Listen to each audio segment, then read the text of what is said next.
السلام علیکم پیارے دوستو، خوش آمدید کہانیوں کی محفل میں۔ آج ہم کہانیوں کی محفل کا آغاز کرنے جا رہے ہیں۔ آج ہم ایک دل کو چھو لینے والی کہانی اماں کے نام کے سفر پر نکلیں گے۔ آج کی کہانی ہر اس ماں کے نام، ہر اس اماں کے نام جو محبت، قربانی اور بے پناہ شفقت کی ایک خوبصورت مثالیں ہیں۔ یہ کہانی ہمیں یاد دلاتی ہے کہ زندگی کے سب سے قیمتی لمحے وہ ہے جو ہم اپنے پیاروں کے ساتھ گزارتے ہیں۔ تو اپنے دلوں کو کھول لے، آرام دہ جگہ پر بیٹھ جائیں اور ہمارے ساتھ اس محبت بھری کہانی کا لطف اٹھائیں۔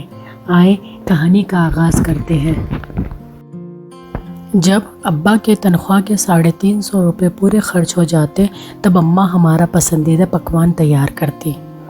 ترغیب یہ تھی کہ سوکھی روٹیوں کے ٹکڑے کپڑے کے پرانے تھیلے میں جمع ہوتے رہتے اور مہینے کے آخری دنوں میں ان ٹکڑوں کی قسمت کھلتی۔ پانی میں بھگو کر نرم کر کے ان کے ساتھ 1-2 مٹھی بچی ہوئی دالیں سل بٹے پر پسے مسالوں کے ساتھ دیگچی میں ڈال کر پکنے چھوڑ دیا جاتا۔ حتیٰ کہ مزیدار حلیم سا بن جاتا اور ہم سب بچے وہ حلیم انگلیاں چاٹ کر ختم کر جاتے۔ اماں کے لیے صرف دیگچی کی تہ میں لگے کچھ ٹکڑے ہی بچتے۔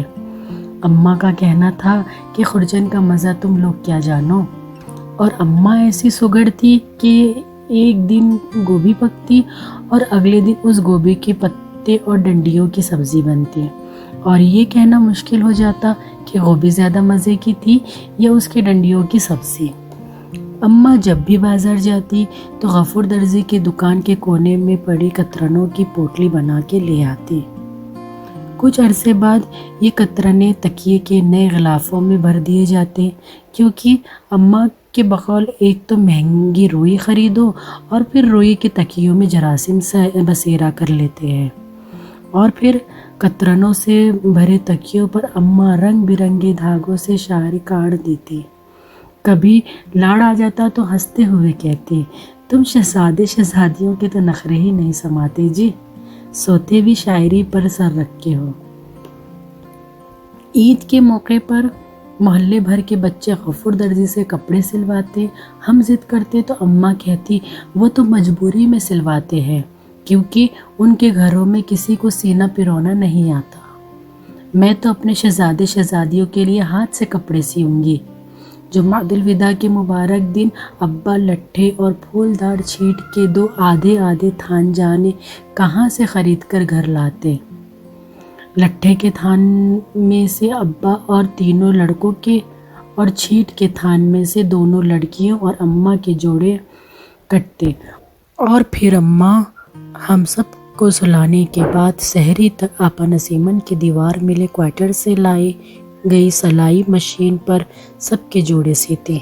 آپا نسیمن سال کے سال اس شرط پر مشین دیتی کہ ان کا اور ان کے میاں کا جوڑا بھی اماں سی کے دے گی۔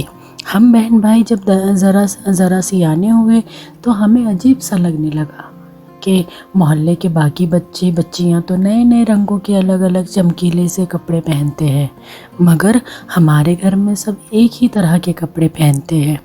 مگر اماں کے اس جواب سے ہم مطمئن ہو جاتے کہ ایک سے کپڑے پہننے سے کنبے میں محبت قائم رہتی ہے، اور پھر ایسے چٹک مٹک کپڑے بنانے کا آخر کیا فائدہ جنہیں تم عید کے بعد استعمال ہی نہ کر سکو۔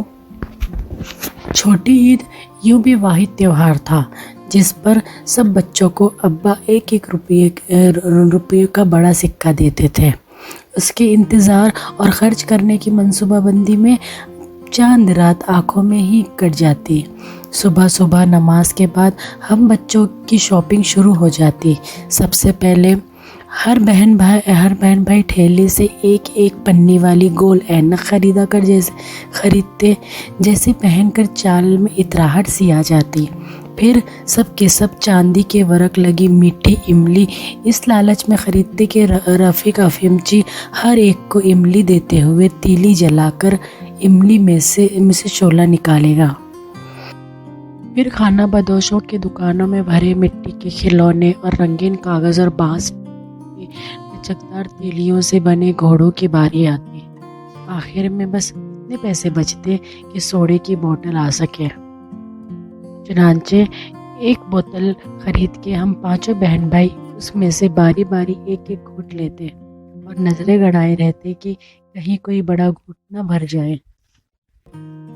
ایسے ختم ہونے کے بعد ہم دوسرے بچوں کو ٹھان کے چھرے والی بندوق سے رنگین اور مہین کاغذ سے منڈی چوبی کھانچے پر لگے غبارے پھوڑتے بڑی حسرت سے دیکھتے رہتے۔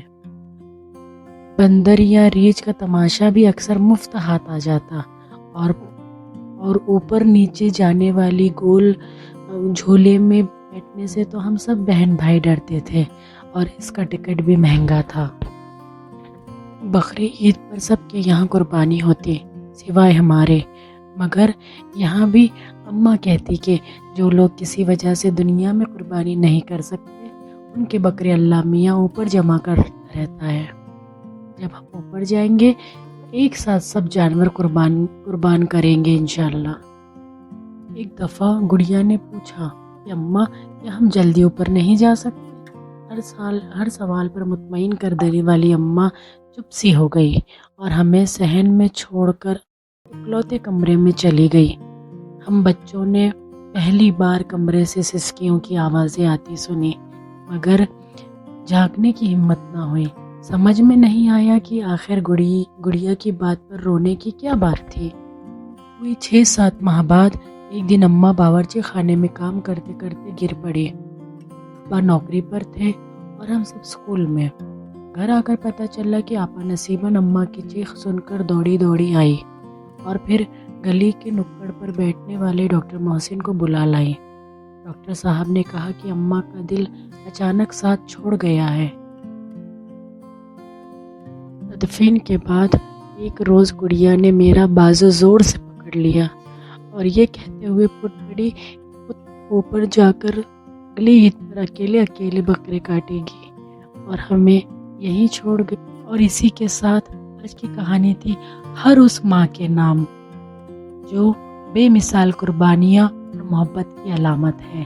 یہ کہانی ہمیں یاد دلاتی ہے کہ ماں کی محنت اور محبت کی کوئی قیمت نہیں اور ان کی عظمت کو ہم کبھی بھی مکمل طور پر بیان نہیں کر سکتے۔